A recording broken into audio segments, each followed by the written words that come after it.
What's up everybody, my name is Zach Hartley and welcome to my YouTube channel. In this video we are going to talk about how the stock market works. So everything you need to know about making a trade, what happens when you make a trade, and what markets you can make those trades on. We are going to cover all of that in this short little video.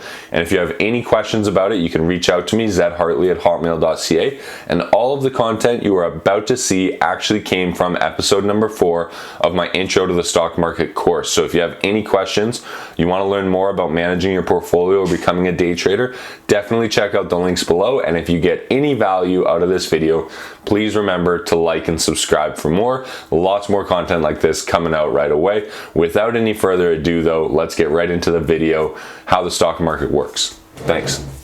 All right, what's up everybody? Today we are going through how the stock market actually works. And what I mean by that is how are these shares traded and how is the price determined? So first of all, the first thing we need to talk about is the initial public offering. Now what happens is when you go out and start a company, you can raise money through private means. So you can go out to your friends and family and you can raise money. You can go out to investors and raise money. But when you need to really raise a large amount of money, 500 million, $1 billion, the best way to do that is on the public market. So you can have access to everybody around the world through the stock market. And how you do that is you take your company through an initial public offering, also called an IPO. And like our slideshow says here, it says it's used to raise money. That's exactly what it is. It's a fundraising metric for a company to raise money through global investors. And then what happens after that is once they go through the IPO, their shares are then traded on a stock exchange. It happens on an exchange like the NASDAQ, the New York Stock Exchange, the Hong Kong Stock Exchange, any of them all do it. Companies issue these shares in return for capital, and the shares are then traded on the exchange, exactly like what we're going to be going through, trading stocks on the stock market. So all of these trades happen after a company has gone through an initial public offering. And when a company goes through the IPO process and their shares can then be traded, it means that they're a public company. If you cannot buy the shares and they have not gone through an IPO, it means they're a private company. And the difference is that a public company is open to investors from around the world. And they also have to report their financials and a lot of other metrics on a quarterly basis. So there's a lot of reporting requirements and financial requirements that come along with being a public company, which is one of the reasons only big companies do it.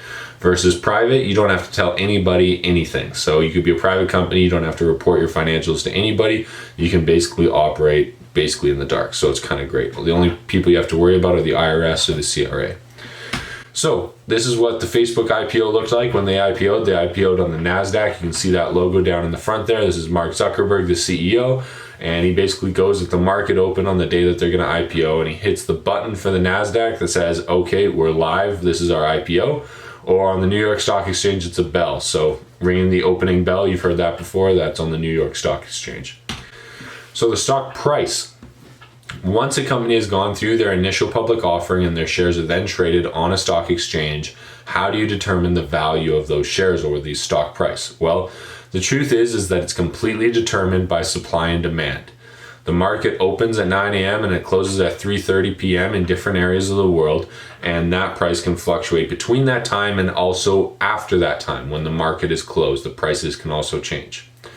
The price quote that you see and that we're going to go through is the last executed trade. So if the price quote is $20, it does not mean that your trade is going to execute at $20.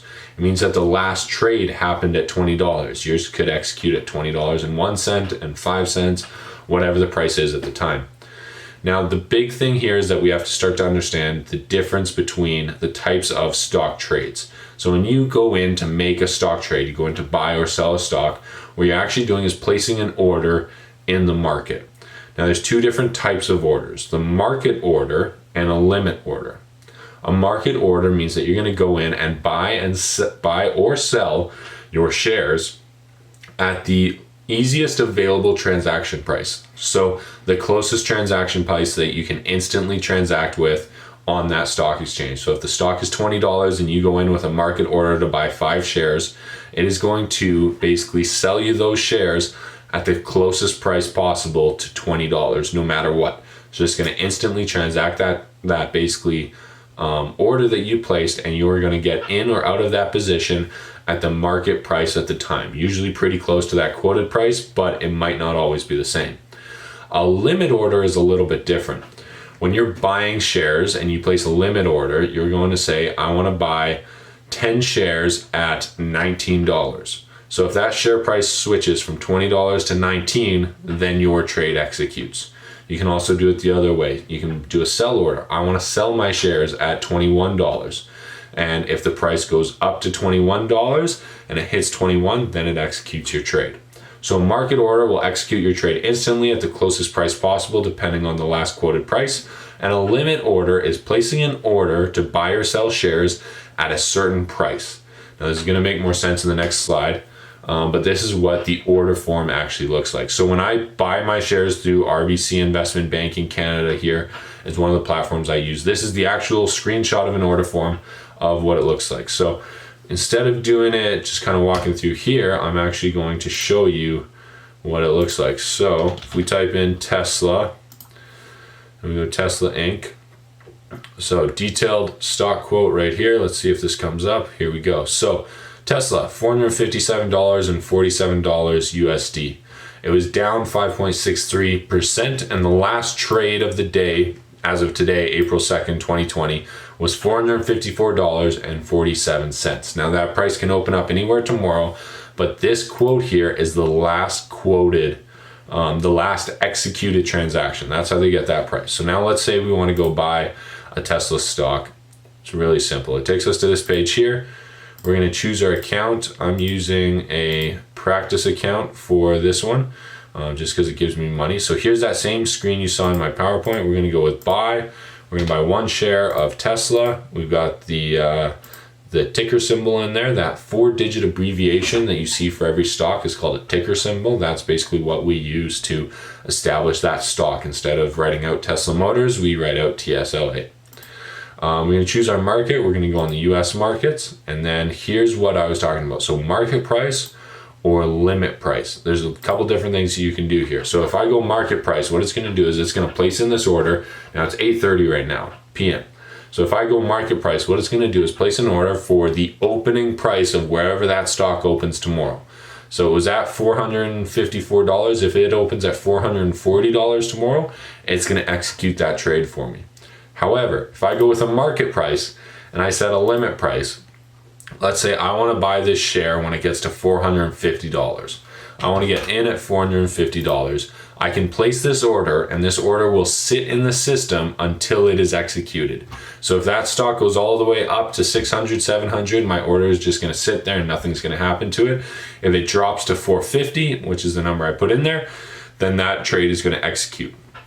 So that's the big difference here. The market price is going to execute at the closest price it can, and the limit price is going to execute at a certain dollar amount.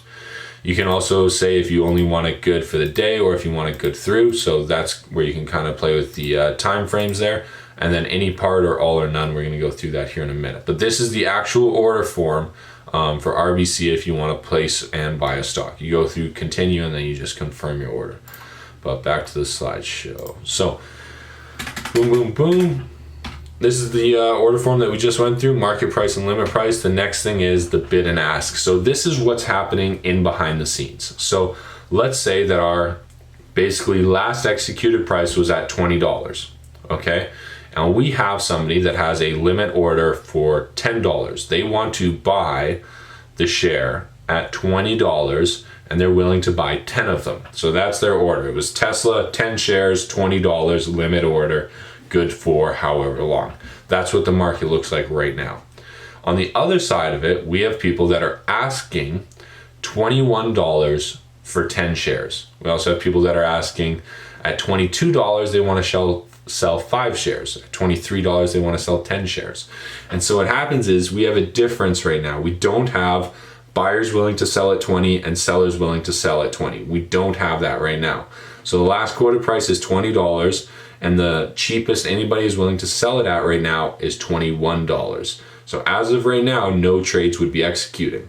However, if somebody puts in a new market order for this, and we have somebody willing to sell at 21 and somebody wants to buy right away, if somebody placed a market order, it would close that order at 21. And our new market price would now be 21.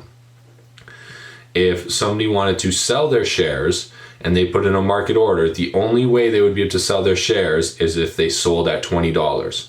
And they would only be able to sell 10 shares. If they wanted to sell 20 shares, they would have to sell 10 shares at $20 and 10 shares at $19. Same thing on the other side. So what the market does, the New York Stock Exchange, the NASDAQ, they basically hold this system. And everybody from around the world can put their orders in, and as soon as 2 orders match up, boom, the trade gets executed. And now you've bought or sold your shares. So a market order is always the easiest, quickest, cleanest way to get into the market. Whereas if you take a limit order and you put a specific number on it, the stock price may or may not execute that order. And that's the real thing here that you need to monitor. So what's important here is that you understand how this works, because now you can see that it's completely influenced by supply and demand. If everybody is trying to sell their shares and trying to sell them at lower and lower prices just to get out, the value of that share is going to drastically plummet. But if everybody wants to buy into those shares, they're going to have to spend more and more and more to get into those shares, and that's how the price of a stock goes up and down. All right, so this is the price quote that we saw earlier for Tesla, $453.99. And then this is what it also looks like on an iPhone. So same information here, 454. They were taken at different times. But that is the last executed trade on that day.